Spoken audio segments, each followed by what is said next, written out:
Assalamualaikum warahmatullahi wabarakatuh. Kali ini saya akan mengumpulkan atau menjelaskan beberapa uh, poin yang diberikan oleh dosen saya, yaitu digitalisasi perdagangan internasional dan keuangan. Adapun poin-poin yang saya akan bahas yaitu dampak ekonomi digital terhadap UMKM, yang kedua tantangan dalam pembangunan ekonomi digital di Indonesia, yang ketiga adalah peran pemerintah dalam mendorong ekonomi digital, yang keempat adalah teknologi-teknologi terbaru yang mendukung ekonomi digital. Sebelum saya masuk ke dalam materi, izinkan saya untuk memperkenalkan diri saya. Perkenalkan, nama saya Kasatria, mahasiswa dari IBK Nitro angkatan 2022. NIM saya itu 2227906. Kalian bisa panggil saya Kasatria, Aca, Kasa, Tri, terserah kalian.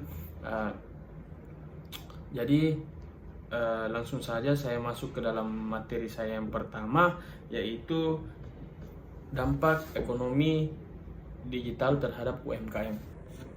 Oke, di sini saya akan menjelaskan poin yang pertama, yaitu apa dampak ekonomi digital terhadap UMKM atau usaha mikro, kecil, dan menengah. Jadi ada beberapa poin yang harus saya sampaikan. Dampak ekonomi digital terhadap UMKM yang ada di Indonesia. Yang pertama adalah akses pasar yang lebih luas. Maksud akses pasar yang lebih luas adalah dengan platform digital, UMKM dapat menjangkau konsumen di berbagai wilayah Indonesia. Ini mengurangi batasan geografis yang sebelumnya menghambat penjualan. Jadi kayak yang dari contoh dari Makassar ingin menjangkau lebih luas target pasarnya, maka dia harus menggunakan platform digital. Oleh karena itu menjadi salah satu dampak ekonomi digital terhadap UMKM. Yang kedua adalah biaya operasional yang lebih rendah. Pemasaran melalui media sosial dan e-commerce biasanya lebih murah dibandingkan dengan metode tradisional lainnya. Ini memungkinkan UMKM untuk beriklan dengan anggaran yang terbatas. Jadi contohnya itu UMKM memasarkan produknya melalui Instagram atau Facebook misalnya, itu akan mengurangi biaya operasional yang lebih tinggi. Yang ketiga adalah peningkatan efisiensi. Teknologi digital memudahkan manajemen investasi, penjualan, dan akuntansi sehingga UMKM dapat lebih efisien dalam operasi sehari-hari. Ekonomi digital dampaknya itu ada kayak peningkatan efisiensi. Jadi teknologi digital memudahkan manajemen akuntansi, manajemen penjualannya, sehingga UMKM itu dapat efisien dalam operasi sehari-hari. Yang keempat itu inovasi produk dan layanan. Maksudnya itu ekonomi digital mendorong UMKM untuk berinovasi dengan menciptakan produk layanan baru yang dapat memenuhi kebutuhan pasar yang berubah-berubah. Jadi dengan adanya ekonomi digital itu akan berdampak kepada UMKM, khususnya pada inovasi produk dan layanan. Jadi banyak orang-orang yang memiliki inovasi-inovasi sehingga bisa menargetkan pasar lebih jauh juga. Yang kelima atau yang selanjutnya adalah kemudahan akses modal. Berbagai platform crowdfunding dan pinjaman online memberi kesempatan bagi UMKM untuk mendapatkan modal lebih cepat dan lebih mudah. Jadi melalui digital, para calon UMKM ini akan lebih mudah mendapatkan akses modal karena sifat dari digital itu sendiri. Yang keenam adalah meningkatkan daya saing. UMKM yang memanfaatkan teknologi digital dapat bersaing dengan perusahaan besar karena dapat menawarkan produk yang unik dan pelayanan yang lebih baik. Yang ketujuh adalah pengembangan dan keterampilan. Untuk beradaptasi dengan ekonomi digital, UMKM perlu meningkatkan keterampilan digital mereka yang pada gilirannya dapat mendorong perkembangan SDM. Jadi para UMKM harus mempelajari keterampilan di dalam digital agar jika suatu saat menjadi suatu pengusaha, maka dia akan dapat mendorong SDM tersebut untuk berkembang. Yang kedelapan adalah risiko cyber security. Meskipun banyak manfaat dari yang saya sebutkan tadi, ada juga risiko terkait keamanan data dan privasi yang harus diwaspadai oleh UMKM. Jadi walaupun banyak manfaat yang didapatkan dari dampak ekonomi digital terhadap UMKM, kalian juga harus waspadai terhadap cyber security. Sebagaimana juga diketahui bahwa cyber security itu sangat berbahaya bagi data-data Anda dan apalagi keuangan Anda. Jadi secara keseluruhan, ekonomi digital membuka banyak peluang bagi UMKM, tapi juga menuntut adaptasi dan pembelajaran terus-menerus. Jadi kalian harus terus belajar atau beradaptasi terhadap perubahan ekonomi digital tersebut. Oke, saya akan bacakan poin yang kedua atau pembahasan yang kedua, yaitu tantangan dalam pembangunan ekonomi digital di Indonesia. Jadi pembangunan ekonomi digital di Indonesia menghadapi berbagai banyak tantangan. Yang pertama itu keterbatasan infrastruktur. Jadi meskipun ada kemajuan infrastruktur seperti internet yang cepat, tapi belum merata di berbagai daerah. Itu menjadi salah satu tantangan. Yang kedua itu kesenjangan digital. Terdapat perbedaan akses dan kemampuan teknologi antara wilayah urban dan rural, antara kelompok sosial yang berbeda. Ini dapat menghemat partisipasi semua lapisan masyarakat ekonomi digital. Yang ketiga adalah literasi digital yang lebih rendah. Banyak orang terutama di kalangan UMKM dan masyarakat perdesaan belum memiliki keterampilan digital yang memadai sehingga sulit untuk memanfaatkan peluang yang ada. Jadi kembali lagi kepada poin 1, yaitu keterbatasan infrastruktur. Yang keempat adalah regulasi dan kebijakan. Kurangnya regulasi yang jelas dan konsisten dapat menghambat pertumbuhan ekonomi digital. Kebijakan yang mendukung inovasi dan perlindungan konsumen masih perlu ditingkatkan. Jadi regulasi atau SOP yang ada di dalam dunia digital harus perlu ditingkatkan agar perlindungan konsumen menjadi lebih ketat. Yang kelima adalah keamanan cyber. Ancaman keamanan cyber ini semakin meningkat dan banyak pelaku usaha terutama UMKM belum siap untuk menghadapi risiko ini. Jadi kalau di Indonesia itu, kalau kalian ingin terjun di dunia usaha, atau kan sekarang ini serba digital, jadi kalian harus berhati-hati terhadap risiko yang ada. Contohnya itu pembobolan cyber, contohnya pembobolan ini. Jadi kalian itu harus berhati-hati. Makanya kembali lagi kepada nomor 4, yaitu regulasi dan kebijakan. Yang keenam adalah keterbatasan modal. Jadi akses dan pembiayaan untuk startup dan UMKM di sektor digital masih terbatas. Meskipun ada berbagai inisiatif crowdfunding dan venture capital yang mulai muncul.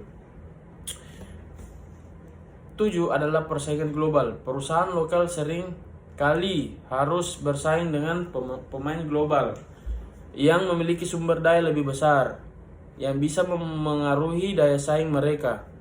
Yang ke-8 adalah pembangunan sumber daya manusia.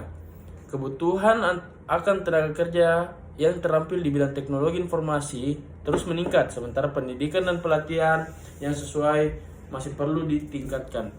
Yang kedelapan adalah perubahan budaya dan mindset. Jadi masyarakat itu perlu beradaptasi terhadap perubahan teknologi dan memandang ekonomi digital sebagai peluang bukan ancaman.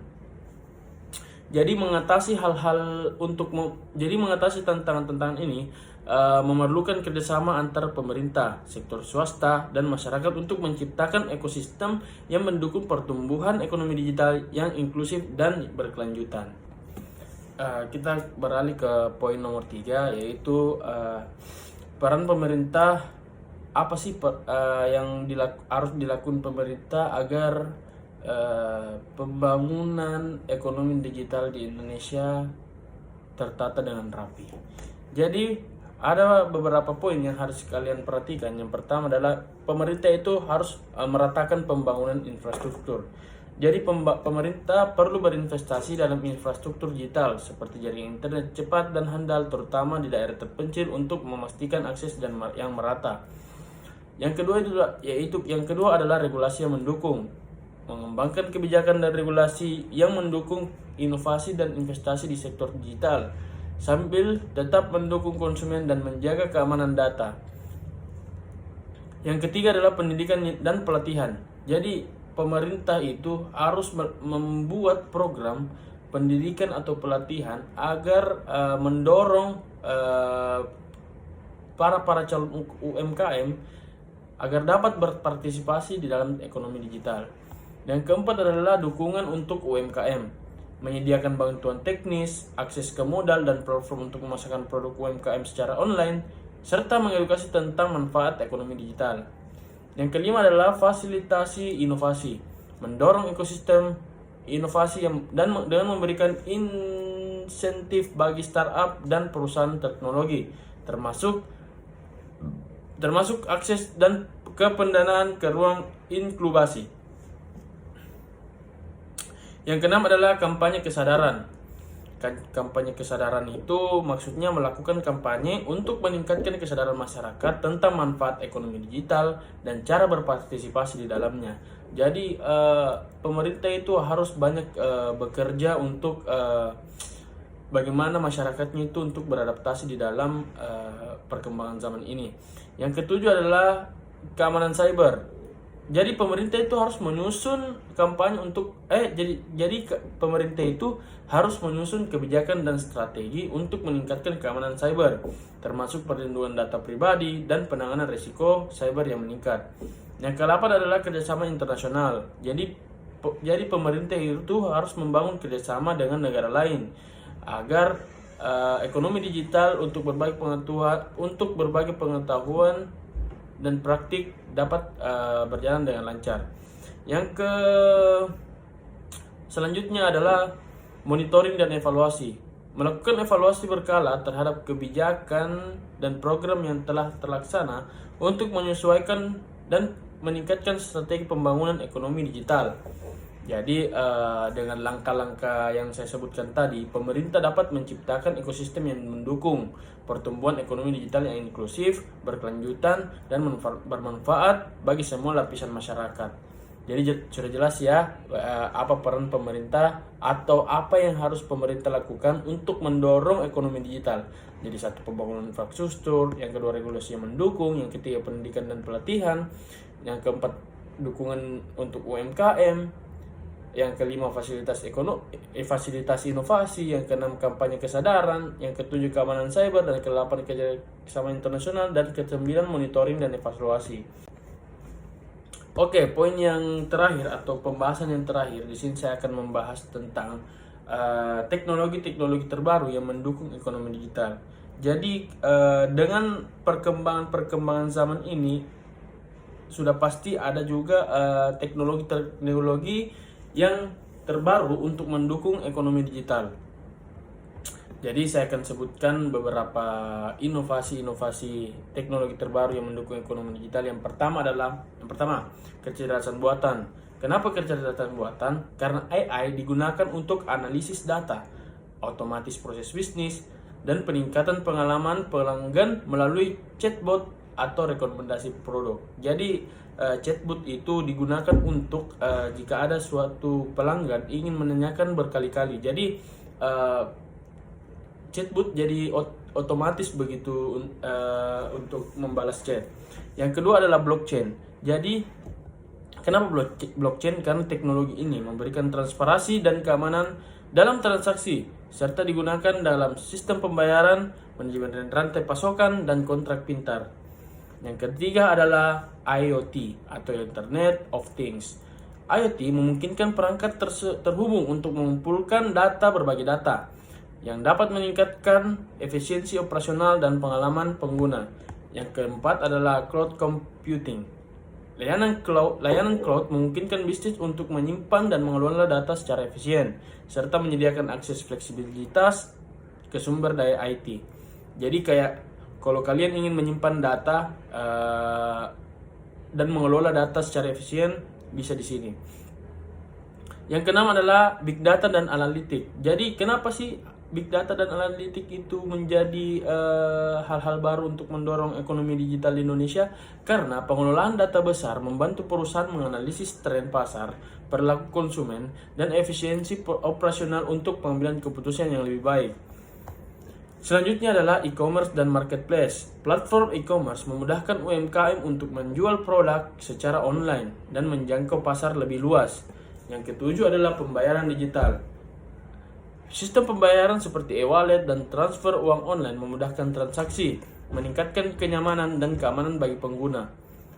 Yang kedelapan adalah AR dan VR, yaitu realitas augmented dan virtual. Jadi teknologi ini digunakan dalam pemasaran dan pengalaman pelanggan, memungkinkan interaksi yang lebih menarik dengan produk. Yang kesembilan adalah 5G. Ya, 5G. Jaringan 5G menyediakan kecepatan internet yang lebih tinggi dan intensi yang lebih rendah, mendukung beberapa aplikasi dengan digital dan IoT. Yang ke-10 adalah automasi dan robotic process automation. RPA digunakan untuk otomatisasi tugas-tugas rutin dan berulang, meningkatkan efisiensi dan mengurangi kesalahan manusia. Jadi itu tadi 10 teknologi terbaru untuk mendukung ekonomi digital. Jadi mengintegrasikan teknologi ini dapat membantu bisnis beradaptasi dengan perubahan pasar, perubahan zaman, meningkatkan efisiensi dan menciptakan pengalaman pelanggan yang lebih baik di dalam era ekonomi digital. Jadi itu tadi yang saya bisa sampaikan. Ada 4 poin atau 4 persoalan yang saya bahas di dalamnya. Yang pertama itu saya bahas tentang dampak ekonomi digital terhadap UMKM. Terus yang kedua adalah apa sih tantangan dalam pembangunan ekonomi di digital di Indonesia. Yang ketiga adalah apa peran pemerintah dalam mendorong ekonomi digital. Yang keempat adalah teknologi-teknologi terbaru yang mendukung ekonomi digital. Jadi saya sudah menyebutkan atau saya sudah menjelaskan keempat poin tersebut atau 4 pembahasan tersebut. Itu tadi tugas dari saya. Jika ada kesalahan mohon dimaafkan, kurang lebihnya mohon dimaafkan lagi. Assalamualaikum warahmatullahi wabarakatuh.